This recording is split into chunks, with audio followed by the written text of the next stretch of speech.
नमस्कार friends, foodie स्वातीमध्ये आपल्या सर्वांचं स्वागत आहे। आज आपण चिकन बिर्याणीची रेसिपी बघणार आहोत। आपण जर फर्स्ट टाइम बनवणार असाल तर मी इथे खूप साऱ्या काय आपल्याला टिप्स सांगणार आहे। त्या जर आपण फॉलो केल्या तर आपली बिर्याणी अगदी परफेक्ट होईल। तांदूळ देखील कच्चा राहणार नाही आणि गजगज देखील होणार नाही, पीस देखील अगदी परफेक्ट शिजेल। चला तर मग रेसिपीकडे वळूया। याआधी आपण जर माझ्या चॅनलवर नवीन असाल तर माझ्या चॅनलला सबस्क्राईब करा आणि बेल आयकॉनवर क्लिक करा। चिकन आपल्याला स्वच्छ पाण्याने धुवून घ्यायचे। नंतर धुतल्यानंतर आपल्याला त्यावर चवीनुसार मीठ, हळद, तिखट, इथे टोमॅटो केचप घातलेला आहे, धनी पावडर, जिरे पावडर, खडा मसाला जो आपला साबूत खडा मसाला असतो तो घालायचा आपल्याला 1 चमचा। एखाद्या वेळेस जर तो मसाला नसेल तर आपण बिर्याणी मसाला घालू शकतात किंवा गरम मसाला असेल घरात तो घालू शकतात। मी इथे घरचा बनवलेला मसाला देखील 1 ते 1.5 चम्मच घातलेला आहे। 1 लिंबू पिळून घ्यायचे आपल्याला त्यामध्ये। लिंबूऐवजी जर आपल्याकडे व्हिनेगर असेल तर ते देखील घालू शकतात। मी इथे दही घातलेला आहे। जवळपास मी इथे 3 पावशर चिकन घेतलेलं आहे, त्यासाठी मी पावशर दही घातलेलं आहे। दह्याने आपलं चिकन जे आहे ते अगदी छान व्यवस्थित असं मॅरिनेट होतं। पूर्ण पीस जे आहे ते ज्युसी होतात आणि चव पण अगदी सुरेख येते। त्यांनी आपलं चिकन अगदी छान असं मुरतं मसाल्यांमध्ये।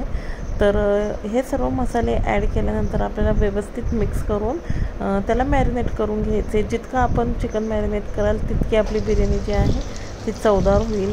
जवळपास 3 ते 4 घंटे आपण त्याला मॅरिनेट करून घेऊया। आता मी इथे बासमती तांदूळ जो आहे तो भिजत घातलेला होता अर्धा तास।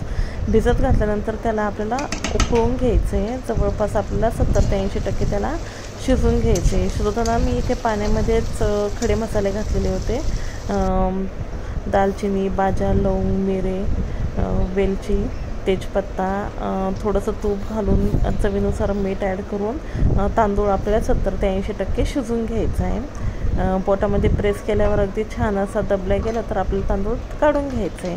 आता चिकन मी इथे मॅरिनेट केल्यानंतर वर काढून घेतले आणि आता कांदा तळलेला आपल्याला त्यामध्ये घालायचा आहे। आलं लसूण पेस्ट घालायची आहे आणि इथे माझ्याकडे साय देखील होती अवेलेबल दुधावरची, ती देखील मी इथे घालून घेतलेली। त्याने आपले पीस जे आहे ते अगदी छान असे ज्युसी होतील।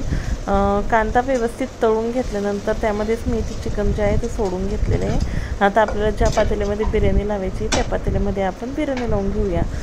इथे कढईमध्ये ऑलरेडी तेल होतं म्हणून मी त्यामध्ये कांदा तळून घेतलेला आहे, पण आपल्याला जर बिर्याणी लगेच लावायची असेल तर आपण पातेल्यात देखील कांदा जो आहे तो कट करून तळून घेऊन नंतर आपण हे जे मॅरिनेट केलेलं चिकन आहे त्यामध्ये सोडून देऊ शकतात।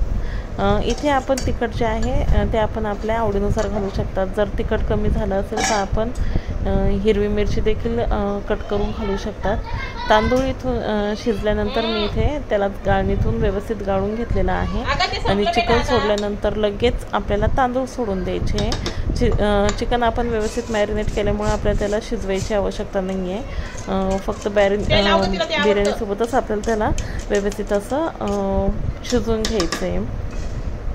चिकन सोडल्यानंतर लगेच आपल्याला तांदूळ सोडल्यावर आपण त्याच्यावर वरून तुपाची छान अशी धार सोडू शकतात 3 ते 4 चमचे। आणि मी इथे आर्टिफिशियल कलर घेतलेला आहे। आपल्याला जर नको हवं असेल तर आपण स्किप करू शकतात किंवा केसर दुधामध्ये घालून ते देखील तांदळावर घालू शकतात, त्याने आपला नॅचरल असा कलर येईल बिर्याणीला। हे सर्व मसाले सोडल्यानंतर आपल्याला बिर्याणी जवळपास 25 ते 30 मिनटे मीडियम टू लो फ्लेमवर वाफवून घ्यायची आहे। चेक करायचं आहे, पीस जर शिजलं असेल तर लगेच आपण मुलांना देऊ शकतात किंवा जर शिजलेलं नसेल तर आपण पुन्हा 5 ते 6 मिनटे त्याला शिजवून घेऊ शकतात। जर आपलं पातेलं जड बुडाचं नसेल तर आपण खालून तवा ठेवू शकतात पातेल्याच्या आणि त्याने अगदी छान एकसारखी अशी आपली बिर्याणी शिजून निघेल। मी इथे आपल्याला दाखवते, अगदी तांदूळ आपण बघू शकतात दाणेदार मोकळा झालेला आहे, सुटसुटीत झालेला आहे। आता आपण इथे पीस चेक करून घेऊया। वरून आपण डेकोरेशन म्हणून देखील तळलेला कांदा, पुदिना घालू शकतात। पण मुलं सहसा घालत नाही म्हणून मी इथे स्किप केलेला आहे। तर अशा प्रकारे आपली बिर्याणी जी आहे ती रेडी आहे। इथे जडबुडाचं पातेलं असल्यामुळे बिर्याणी लागलेली नाही आहे आणि परफेक्ट अशी शिजलेली आहे। आपण बघू शकतात अगदी दाना जो आहे तो सेपरेट झालेला आहे आणि मऊसूत झालेली आहे। पीस देखील अगदी परफेक्ट शिजलेला आहे। तर आपल्याला जर माझी ही रेसिपी आवडली असेल तर माझ्या चॅनलला सबस्क्राईब करा, लाईक करा, कमेंट करा, शेअर करा आणि बेल आयकॉनवर क्लिक करा, जेणे की अशाच नवनवीन रेसिपीजचे व्हिडिओज अपलोड झाल्यावर आपल्याला लगेच त्याचं नोटिफिकेशन मिळेल। बघू शकतात पीस जो आहे तो अगदी असा ज्युसी झालेला आहे। थँक्यू।